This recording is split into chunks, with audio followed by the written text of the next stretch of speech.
अध्याय 2 अवतरणिका। हमारे समस्त ज्ञान स्वानुभूति पर आधारित हैं, जिसे हम अनुमानिक ज्ञान कहते हैं, और जिसमें हम सामान्य से सामान्यतर या सामान्य से विशेष तक पहुँचते हैं, उसकी बुनियादी स्वानुभूति है, जिसको निश्चित विज्ञान कहते हैं। उनकी सत्यता सहज ही लोगों की समझ में आ जाती है, क्योंकि वे प्रत्येक व्यक्ति से कहते हैं, तुम स्वयं यह देख लो कि यह बात सत्य है अथवा नहीं, और तब उस पर विश्वास करो। वैज्ञानिक तुमको किसी भी विषय पर विश्वास पर कर बैठने को न कहेंगे, पर उन्होंने स्वयं कुछ विषयों का प्रत्यक्ष अनुभव किया है और उन पर विचार करके कुछ सिद्धांतों पर पहुंचे हैं। जब वे अपने उन सिद्धांतों पर हमसे विश्वास करने के लिए कहते हैं, तब जनसाधारण की अनुभूति पर उनके सत्यासत्य के निर्णय का भार छोड़ देते हैं। प्रत्येक निश्चित विज्ञान की एक सामान्य आधार भूमि है, और उससे जो सिद्धांत उपलब्ध होते हैं, इच्छा करने पर कोई भी उनका सत्यासत्य तत्काल समझ ले सकता है। अब प्रश्न यह है कि धर्म की ऐसी सामान्य आधारभूति कोई है भी या नहीं। हमें इसका उत्तर देने के लिए हाँ और नहीं दोनों कहने होंगे। संसार में धर्म के संबंध में सर्वत्र सामान्यतः ऐसी शिक्षा मिलती है कि धर्म केवल श्रद्धा और विश्वास पर स्थापित है, और अधिकांश स्थलों में तो वह भिन्न भिन्न मतों का समष्टि मात्र है। ये मत फिर विश्वास पर स्थापित है। कोई कोई कहते हैं कि बादलों के ऊपर एक महान पुरुष है, वही सारे संसार का शासन करता है, और वक्ता महोदय केवल अपनी बात के बल पर ही मुझसे इसमें विश्वास करने को कहते हैं। मेरे भी ऐसे अनेक भाव हो सकते हैं, जिन पर विश्वास करने के लिए मैं दूसरों से कहता हूँ, और यदि वे कोई युक्ति चाहें, इस विश्वास का कारण पूछे, तो मैं उन्हें युक्ति तर्क देने में असमर्थ हो जाता हूँ। इसलिए आजकल धर्म और दर्शन शास्त्रों का इतनी निंदा सुनी जाती है। प्रत्येक शिक्षित व्यक्ति का मानो यही मनोभाव है। अहो, ये धर्म कुछ मतों के गट्ठे भर है। उनके सत्यासत्य विचार का कोई एक मापदंड नहीं, जिसके जी में जो आया बस वही बक गया। किंतु ये लोग चाहे जो कुछ सोचें, वास्तव में धर्म विश्वास की एक सार्वभौमिक भित्ति है। वही विभिन्न देशों की विभिन्न संप्रदायों के भिन्न भिन्न मतवादों और सब प्रकार की विभिन्न धारणाओं को नियमित करती है। उन सब के मूल में जाने पर हम देखते हैं कि वे सभी सार्वजनिक अनुभूति पर प्रतिष्ठित हैं। पहली बात तो यह है कि यदि पृथ्वी के भिन्न भिन्न धर्मों का जरा विश्लेषण करो, तो तुमको ज्ञात हो जाएगा कि वे दो श्रेणियों में विभक्त हैं। कुछ ही शास्त्र भित्ति हैं और कुछ शास्त्र भित्ति नहीं। जो शास्त्र भित्ति पर स्थापित हैं, वे सुदृढ़ नहीं हैं, और उन धर्मों को मानने वालों की संख्या भी अधिक नहीं है। जिनकी शास्त्र भित्ति नहीं, वे धर्म प्राय लुप्त हो गए हैं। कुछ नए उठे अवश्य हैं, पर उनके अनुयायी बहुत थोड़े हैं। फिर भी उक्त सभी संप्रदायों का यह मतैक्य दिख पड़ता है कि उनकी शिक्षा विशिष्ट व्यक्तियों के प्रत्यक्ष अनुभव मात्र है। ईसाई तुमसे अपने धर्म परिसा के अवतारत्व पर, ईश्वर और आत्मा के अस्तित्व पर, उस आत्मा का भविष्यवाणी की संभवनीयता पर विश्वास करने को कहता है। यदि मैं उसे इस विश्वास का कारण पूछूं, तो वह कहता है कि यह मेरा विश्वास है। किंतु यदि तुम ईसाई धर्म के मूल में जाओ, तो देखोगे कि वह भी प्रत्यक्ष अनुभूति पर स्थापित है। ईसा ने कहा, मैंने ईश्वर के दर्शन किए। उनके शिष्यों ने भी कहा, हमने ईश्वर का अनुभव किया, आदि आदि। बौद्ध धर्म के संबंध में भी ऐसा ही है। बुद्ध देव का प्रत्यक्ष अनुभूति पर यह धर्म स्थापित है। उन्होंने कुछ सत्यों का अनुभव किया था, उन्होंने उन सब को देखा था। वे उन सत्यों के संस्पर्श में आए थे और उन्हीं का उन्होंने संसार में प्रचार किया। हिंदुओं के संबंध में भी ठीक यही बात है। उनके शास्त्रों में ऋषि नाम के संबोधित किए जाने वाले ग्रंथकर्ता यह कह गए, हमने कुछ सत्यों के अनुभव किए हैं और उन्हीं का वे संसार में प्रचार कर गए हैं।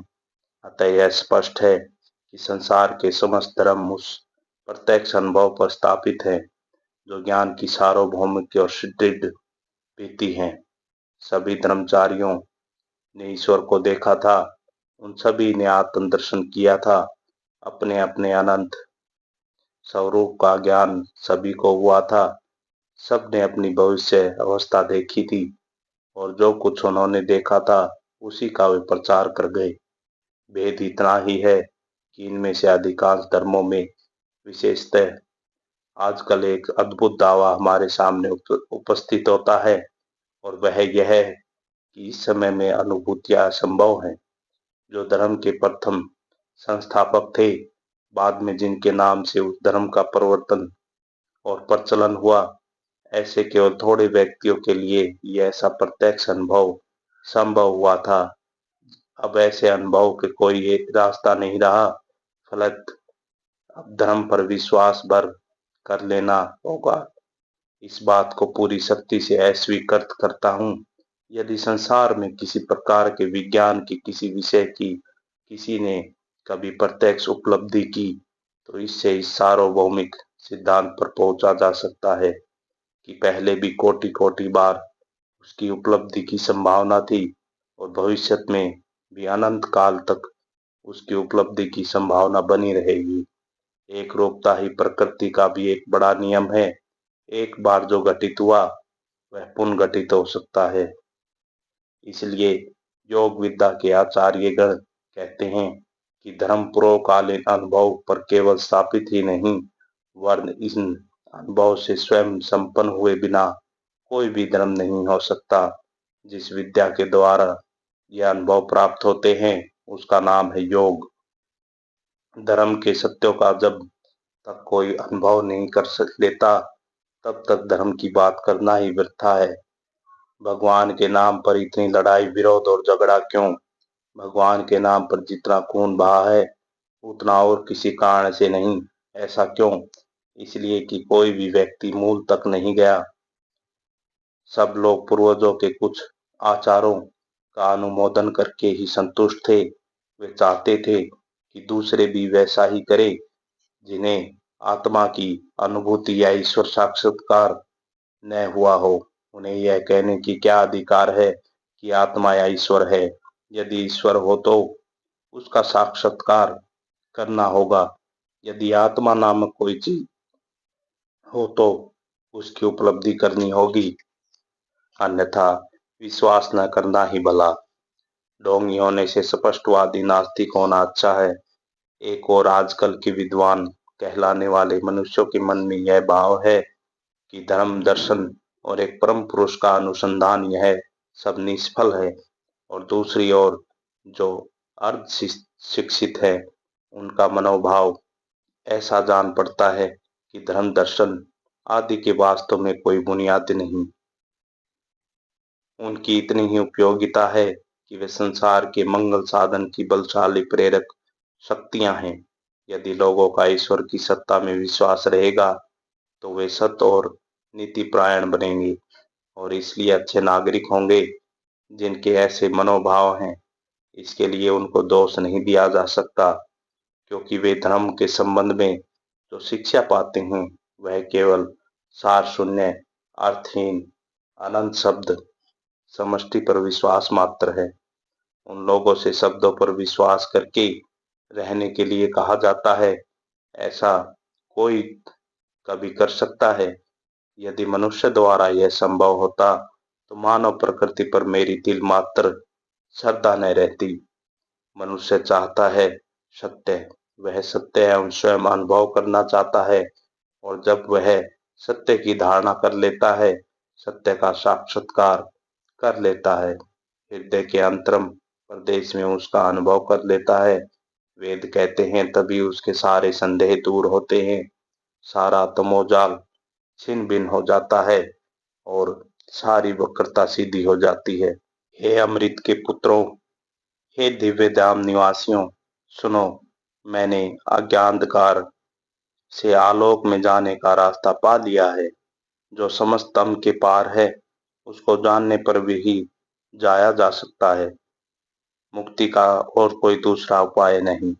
इस सत्य को प्राप्त करने के लिए राजयोग विद्या मानव के समक्ष यथार्थ, व्यवहारिक और साधनोपयोगी वैज्ञानिक प्रणाली रखने का प्रस्ताव करती है। पहले तो प्रत्येक विद्या के अनुसंधान और साधन की प्रणाली पृथक पृथक है। यदि तुम खगोल शास्त्रज्ञ होने की इच्छा करो और बैठे बैठे केवल खगोल शास्त्र कहकर चिल्लाते रहो, तो तुम कभी खगोल शास्त्र के अधिकारी न हो सकोगे। रसायन शास्त्र के संबंध में भी ऐसा ही है। उसमें भी एक निर्दिष्ट प्रणाली का अनुसरण करना होगा। प्रयोगशाला में जाकर विभिन्न द्रव्यादि लेने होंगे, उनको एकत्रित करना होगा, उन्हें उचित अनुपात में मिलाना होगा और फिर उनको लेकर उनकी परीक्षा करनी होगी। तब कहीं तुम रासायनिक हो सकोगे। यदि तुम खगोल शास्त्रज्ञ होना चाहते हो, तो तुम्हें वेधशाला में जाकर दूरबीन की सहायता से ताराओं और ग्रहों का पर्यवेक्षण करके उनके विषय में आलोचना करनी होगी। तभी तुम खगोल शास्त्रज्ञ हो सकोगे। प्रत्येक विद्या की अपनी एक निर्दिष्ट प्रणाली है। मैं तुम्हें सैकड़ों उपदेश दे सकता हूँ, परंतु तुम यदि साधना न करो तो तुम कभी धर्म न हो सकोगे। सभी युगों में, सभी देशों में निष्काम, शुद्ध स्वभाव साधु महापुरुष इसलिए सत्य का प्रचार कर गए हैं।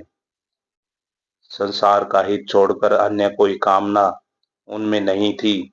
उन सभी लोगों ने कहा है कि इंद्रियां हमें जहां तक सत्य का अनुभव करा सकती हैं, हमने उससे उच्चतर सत्य प्राप्त कर लिया है, और वे उसकी परीक्षा के लिए तुम्हें बुलाते हैं। वे कहते हैं, तुम एक निर्दिष्ट साधन प्रणाली लेकर सरल भाव से साधना करते रहो, और यदि यह उच्चतर सत्य प्राप्त न हो, फिर भले ही कह सकते हो कि इस उच्चतर सत्य के संबंध की बातें केवल कपोल कल्पित है। पर हाँ, इससे पहले उन उक्तियों का सत्यता को बिल्कुल अस्वीकृत कर देना किसी तरह युक्तिपूर्ण नहीं है। अतः निर्दिष्ट साधन प्रणाली लेकर श्रद्धापूर्वक साधना करना हमारे लिए आवश्यक है, और तब प्रकाश अवश्य आएगा। कोई ज्ञान प्राप्त करने के लिए हम साधारणीकरण की सहायता लेते हैं, और साधारणीकरण घटनाओं के पर्यवेक्षण पर आधारित है। हम पहले घटनावली की पर्यवेक्षण करते हैं, फिर उनका साधारणीकरण करते हैं, और फिर उनसे अपने सिद्धांत या मतामत निकालते हैं। हम जब तक यह प्रत्यक्ष नहीं कर लेते कि हमारे मन के भीतर क्या हो रहा है और क्या नहीं, तब तक हम अपने मन के संबंध में, मनुष्य की अभ्यांतरित प्रकृति के संबंध में, मनुष्य के विचार के संबंध में कुछ भी नहीं जान सकते। बाह्य जगत के व्यापारों का पर्यवेक्षण करना अपेक्षाकृत है, क्योंकि उसके लिए हजारों यंत्र निर्मित हो चुके हैं, पर अंतर जगत के व्यापार को समझने में मदद करने वाला कोई भी यंत्र नहीं। किंतु फिर भी हम यह निश्चयपूर्वक जानते हैं कि किसी विषय का यथार्थ ज्ञान प्राप्त करने के लिए पर्यवेक्षण आवश्यक है। उचित विश्लेषण के बिना विज्ञान निरर्थक और निष्फल होकर केवल भीतिहीन अनुमान में परिणत हो जाता है। इसी कारण उन थोड़े से मनस्तत्ववेशियों को छोड़कर, जिन्होंने पर्यवेक्षण करने के उपाय जान लिए हैं, से सब लोग चिरकाल में परस्पर केवल विवाद ही करते आ रहे हैं। राजयोग विद्या पहले मनुष्य को उसकी अपनी अभ्यांतरित अवस्थाओं के पर्यवेक्षण का इस प्रकार उपाय दिखा देती है।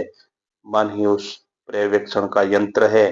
मनोयोग की शक्ति का सही सही नियमन कर जब उसे अंतर जगत की ओर परिचालित किया जाता है, तभी वह मन का विश्लेषण कर सकती है, और तब उसके प्रकाश से हम यह सही सही समझ सकते हैं कि अपने मन के भीतर क्या घट रहा है।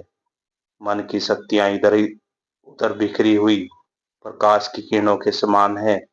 जब उन्हें केंद्रीभूत किया जाता है तब वे सब कुछ आलोकित कर देती हैं। यही ज्ञान का हमारा एकमात्र उपाय है।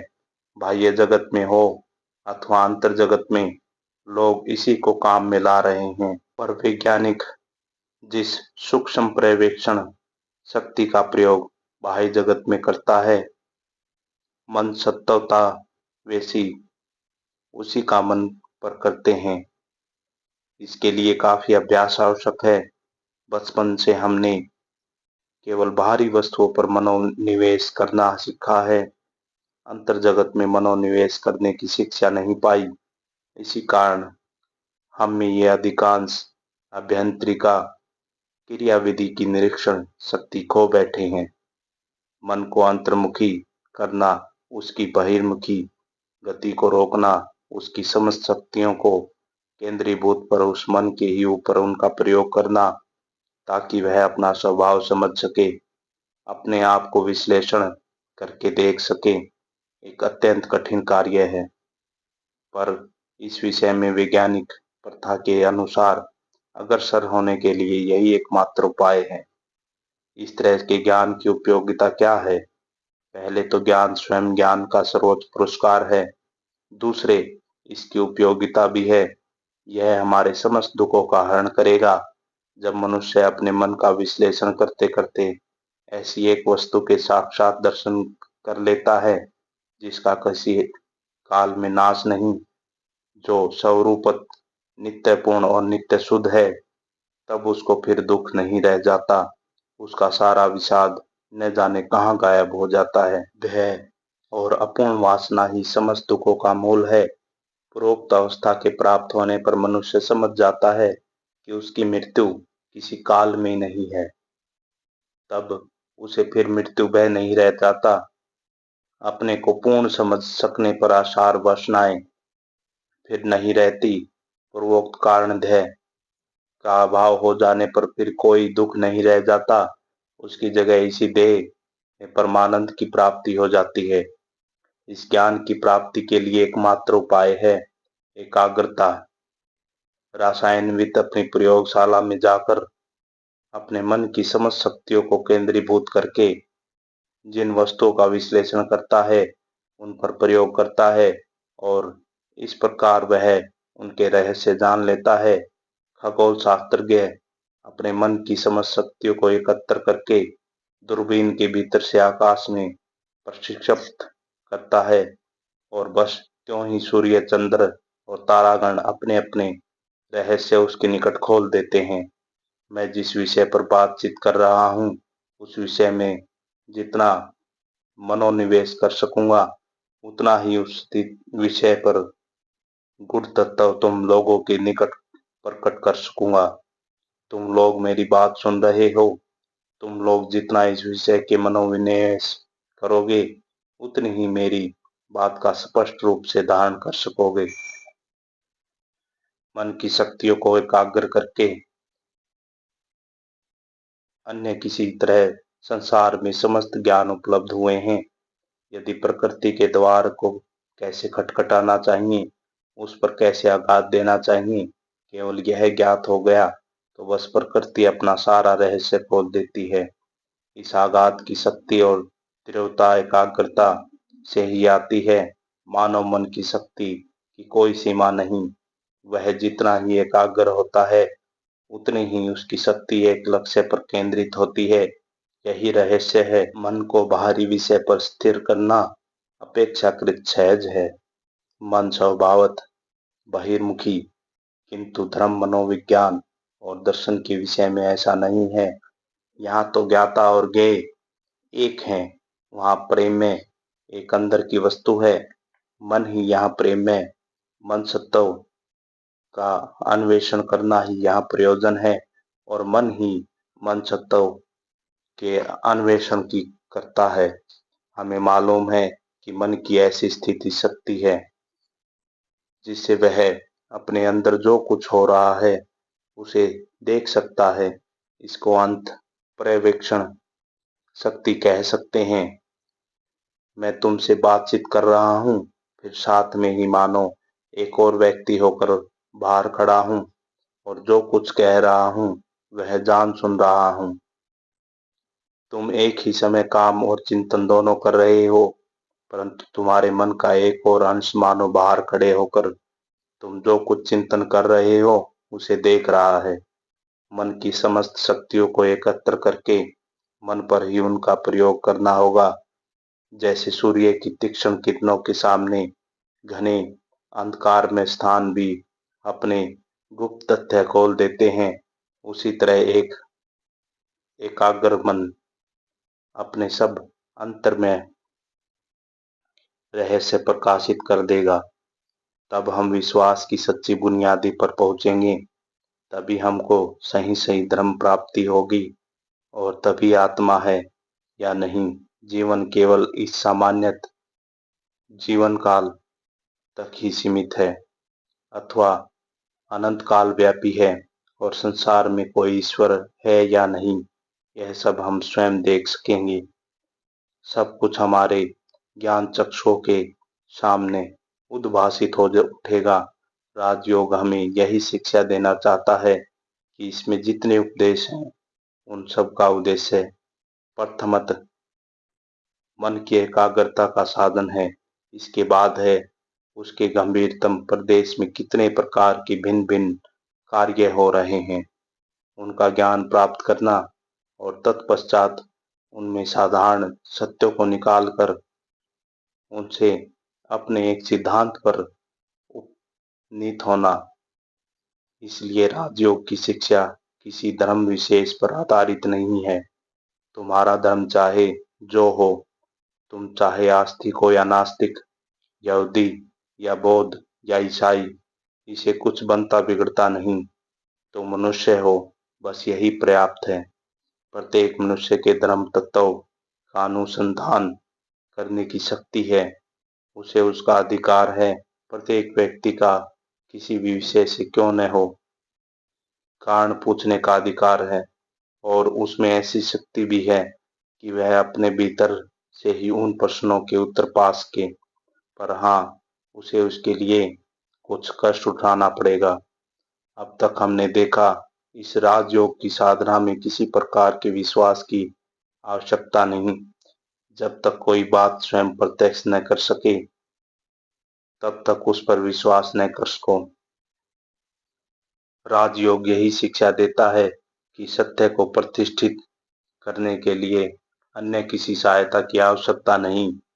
क्या तुम कहना चाहते हो कि जागृत अवस्था की सत्यता के प्रमाण के लिए स्वप्न अथवा कल्पना की सहायता की जरूरत है? नहीं, कभी नहीं। इस राजयोग की साधना में दीर्घकाल और निरंतर अभ्यास की आवश्यकता है। इस अभ्यास का कुछ अंश शरीर संयम विषयक है, परंतु इसका अधिकांश मन संज्ञात्मक है। हम कर्मशः समझेंगे मन और शरीर में किस प्रकार का संबंध है। यदि हम विश्वास करें कि मन शरीर की केवल एक सूक्ष्म अवस्था विशेष है और मन शरीर पर कार्य करता है, तो हमें यह भी स्वीकार करना होगा कि शरीर भी मन पर कार्य करता है और शरीर के अस्वस्थ होने पर भी मन अस्वस्थ हो जाता है। शरीर के स्वस्थ रहने पर मन भी स्वस्थ और तेजस्वी रहता है। जब किसी व्यक्ति को क्रोध आता है तब उसका मन अस्थिर हो जाता है। मन की अस्थिरता के कारण शरीर भी पूरी तरह अस्थिर हो जाता है। अधिकांश लोगों का मन शरीर के संपूर्ण अधीन रहता है। असल में उनके मन की शक्ति बहुत थोड़े परिणाम में विकसित हुई है।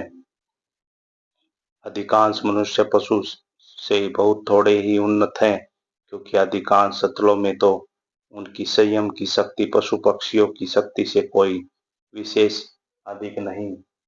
इसमें मन के निग्रह की शक्ति बहुत थोड़ी है। मन पर यह अधिकार पाने के लिए शरीर और मन पर आधिपत्य लाने के लिए कुछ बाह्यंग साधनाओं की दैहिक साधनाओं की आवश्यकता है। शरीर जब पूरी तरह अधिकार में आ जाएगा तब मन को हिलाने डुलाने का समय आएगा। इसी तरह मन जब बहुत कुछ वश में आ जाएगा तब हम इच्छानुसार उससे काम ले सकेंगे, उसकी वृत्तियों को एकमुखी होने के लिए मजबूर कर सकेंगे। राजयोगी के मतानुसार यह संपूर्ण बाह्य जगत, अंतर जगत या सूक्ष्म जगत का स्थूल विकास मात्र है। सभी स्थलों में सूक्ष्म को कारण और स्थूल को कार्य समझना होगा। इस नियम से बाह्य जगत कार्य है और अंतर जगत कारण है। इसी हिसाब से स्थूल जगत की परिदृश्यमान शक्तियां अभ्यंतरित सूक्ष्मतर शक्तियों का स्थूल भाग मात्र है। जिन्होंने इन अभ्यंतरित शक्तियों का आविष्कार करके उन्हें इच्छानुसार चलाना सीख लिया, वे संपूर्ण प्रकृति को वश में कर सकते हैं। संपूर्ण जगत को वशीभूत करना और सारी प्रकृति पर अधिकार हासिल करना, इस बहिर्जगत कार्य को ही योगी अपना कर्तव्य समझते हैं। वे एक ऐसी अवस्था में जाना चाहते हैं जहां हम जिन्हें प्रकृति के नियम कहते हैं उन पर कोई प्रभाव नहीं डाल सकते। जिस अवस्था में वे उन सब को पार कर जाते हैं, तब वे अभ्यंतरित और बाह्य जगत समस्त प्रकृति पर प्रभुत्व प्राप्त कर लेते हैं। मनुष्य जाति की उन्नति और सभ्यता इस प्रकृति को वशीभूत करने के लिए भिन्न भिन्न जातियां भिन्न भिन्न प्रणालियों का सहारा लेती हैं। जैसे एक ही समाज के भीतर कुछ व्यक्ति बाह्य प्रकृति को, कुछ अंतर प्रकृति को वशीभूत करने की चेष्टा करते हैं, वैसे ही भिन्न भिन्न जातियों में कोई कोई जातियां बाह्य प्रकृति को तो कोई कोई अंत प्रकृति को वशीभूत करने पर सब कुछ वशीभूत हो जाता है। फिर दूसरों के मत से बाह्य प्रकृति को वशीभूत करने पर सब कुछ वश में आ जाता है। इन सिद्धांतों के चरम भाव को देखने पर यह प्रतीत होता है कि दोनों ही सिद्धांत सही हैं, क्योंकि यथार्थ प्रकृति में बाह्य और अभ्यंतर जैसा कोई भेद नहीं, यह केवल एक काल्पनिक विभाग है। ऐसा विभाग की कोई अस्तित्व नहीं और यह कभी था भी नहीं। बाहिरवादी और अंतर्वादी जब अपने अपने ज्ञान की चरम सीमा प्राप्त कर लेंगे, तब दोनों अवश्य एक ही स्थान पर पहुंच जाएंगे। जैसे भौतिक विज्ञानी और जब अपने ज्ञान की चरम सीमा पर ले जाएंगे तो अंत में उन्हें दार्शनिक होगा, उसी प्रकार दार्शनिक भी देखेंगे कि वे मन और भूत के नाम से जो भेद कर रहे थे वह वास्तव में कल्पना मात्र है। वह एक दिन बिल्कुल विलीन हो जाएंगे। जिससे यह बहु उत्पन्न हुआ है, जो एक पदार्थ बहु रूपों में प्रकाशित हुआ है, उसका निर्णय करना ही समस्त विज्ञान का मुख्य उद्देश्य और लक्ष्य राजयोगी कहते हैं। हम पहले अंतर जगत का ज्ञान प्राप्त करेंगे, फिर उसी के द्वारा बाह्य और अंतर उभय प्रकृति को वशीभूत कर लेंगे। प्राचीन काल से ही लोग इसके लिए प्रयत्नशील रहे हैं। भारतवर्ष में इसकी विशेष चेष्टा होती रही है, परंतु दूसरी जातियों ने भी इस ओर कुछ प्रयत्न किए हैं। पाश्चात्य देशों में लोग इसको रहस्य या गुप्त विद्या सोचते थे।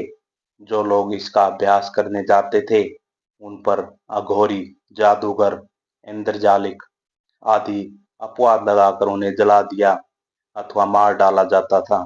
भारतवर्ष में अनेक कारणों से यह विद्या ऐसे व्यक्तियों के हाथ पड़ी जिन्होंने इसका 90% अंश नष्ट कर डाला और शेष को गुप्त रीति से रखने की चेष्टा की। आजकल पश्चिमी देशों में भारतवर्ष के गुरुओं की अपेक्षा निकृष्टतर अनेक गुरु नामधारी व्यक्ति दिखाई पड़ते हैं। भारतवर्ष के गुरु फिर भी कुछ जानते थे, पर यह आधुनिक व्याख्याकार तो कुछ भी नहीं जानते। इन सारी योग प्रणालियों में जो कुछ गुहा या रहस्यात्मक है, सब छोड़ देना पड़ेगा। जिससे बल मिलता है उसी का अनुसरण करना चाहिए। अन्य विश्व में जैसा है, धर्म में भी ठीक वैसा ही है। जो तुमको दुर्लभ बनाता है वह समूल त्याज्य है। रहस्यस्पृहा मानव मस्तिष्क को दुर्लभ कर देती है। इसके कारण ही आज योग शास्त्र नष्ट सा हो गया है, किंतु वास्तव में यह एक महाविज्ञान है। 4000 वर्ष से भी पहले एक आविष्कृत हुआ, तब से भारतवर्ष में यह प्रणालीबद्ध होकर वर्णित और प्रचारित होता रहा। और एक आश्चर्यजनक बात है कि व्याख्याकार जितना आधुनिक है उसका भ्रम भी उतना ही अधिक है, और लेखक जितना प्राचीन है उसने उतनी ही अधिक युक्ति युक्त बात कही है। आधुनिक लेखकों में ऐसे अनेक हैं जो नाना प्रकार के रहस्यात्मक और अद्भुत बातें कहा करते हैं।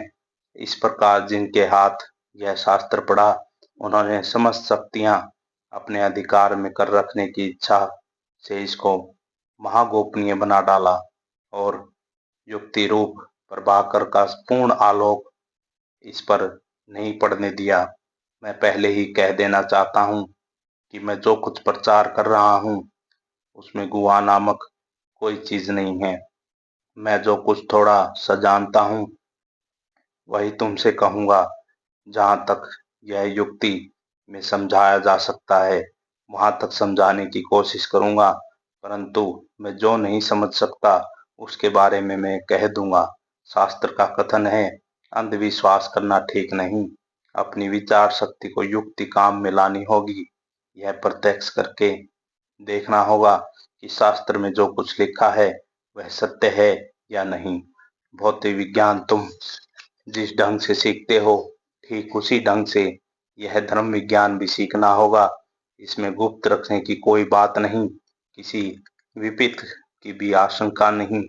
इसमें जहां तक सत्य है उसका सबके समक्ष राजपथ पर प्रकट रूप से प्रचार करना आवश्यक है। इस सब को किसी प्रकार छिपा रखने की चेष्टा करने से अनेक प्रकार की महान विपत्तियां उत्पन्न होंगी। कुछ और अधिक कहने के पहले मैं सांख्य दर्शन के संबंध में कुछ कहूंगा। इस सांख्य दर्शन पर पूरा राजयोग आधारित है। सांख्य दर्शन के मत से किसी विषय की ज्ञान की प्रणाली इस प्रकार है। प्रथमतः विषय के साथ चक्षु आदि बाह्य कारणों का संयोग होता है। ये चक्षु आदि बाहरी कारण फिर उसे मस्तिष्क स्थिति में अपने अपने केंद्र यथार्थ इंद्रियों के पास भेजते हैं। इंद्रिया मन के निकट और मन उसे निश्चयात्मिका बुद्धि के निकट ले जाता है। तब पुरुष या आत्मा उसका ग्रहण करता है। फिर जिस सोपान क्रम में जो होता है वह विषय अंदर आया था उसी में से होते हुए लौट जाने की पुरुष मानव से आज्ञा देता है। इस प्रकार विषय ग्रहित होता है। पुरुष को छोड़कर से सब जड़ है, पर आंख आदि बाहरी कारणों की अपेक्षा मन सूक्ष्मतर भूत से निर्मित है। मन जिस उपादान से निर्मित है उसी में तन्मात्रा नामक सूक्ष्म भूतों की उत्पत्ति होती है। उनके स्थूल हो जाने पर परिदृश्यमान भूतों की उत्पत्ति होती है। यही सांख्य का मनोविज्ञान है। अतएव बुद्धि और परिदृश्यमान स्थूल भूत में अंतर केवल स्थूलता के तार में तय है। एकमात्र पुरुष या आत्मा ही चेतन है। मन तो मानो आत्मा के हाथों एक यंत्र है। उसके द्वारा आत्मा बाहरी विषयों को ग्रहण करती है।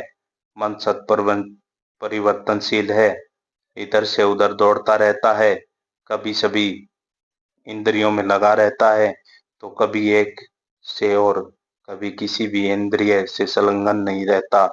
मान लो मैं मन लगाकर एक घड़ी की टिक टिक सुन रहा हूँ।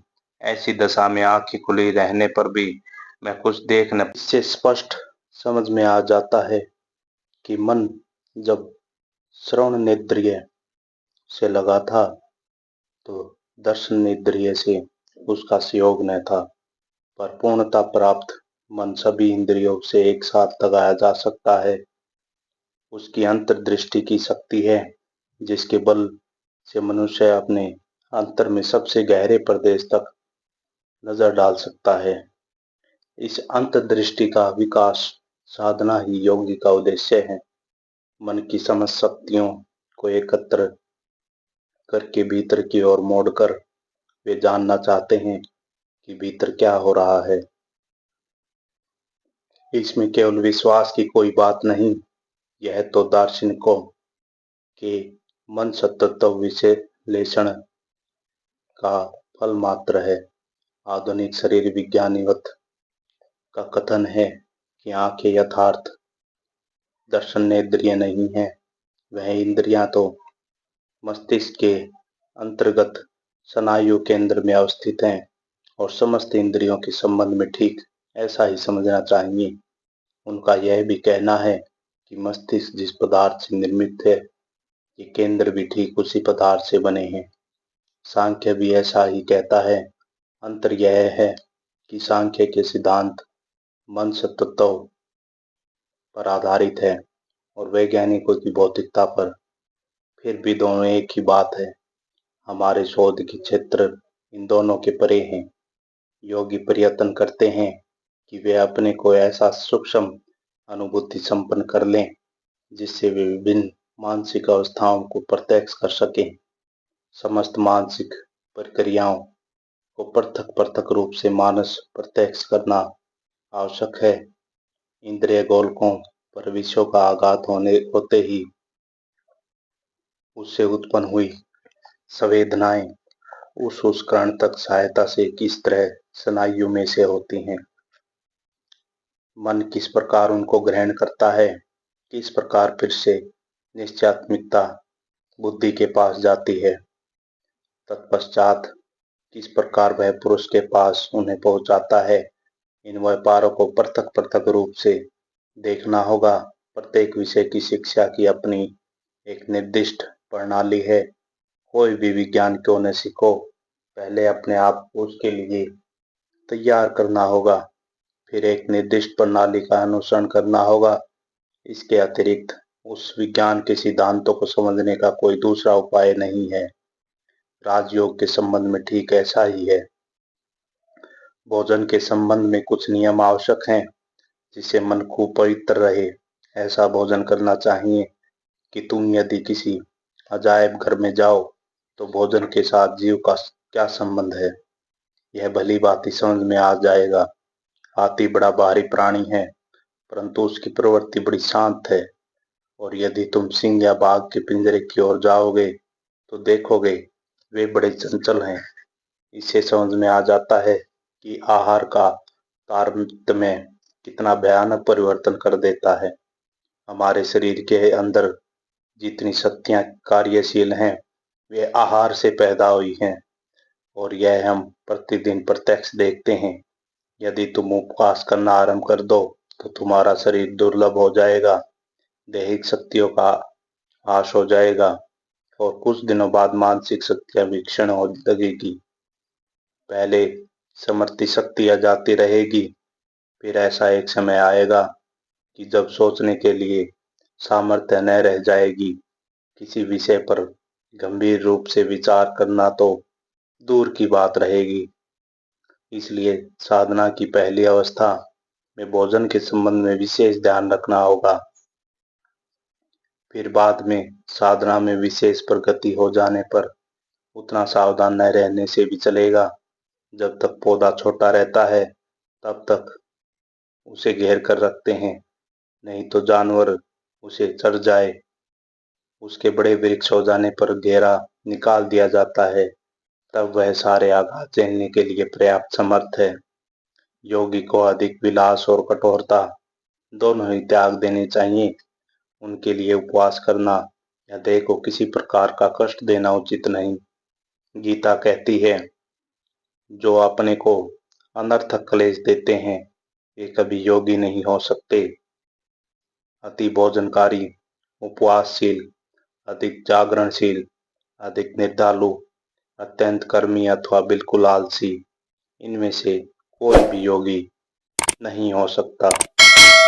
धन्यवाद।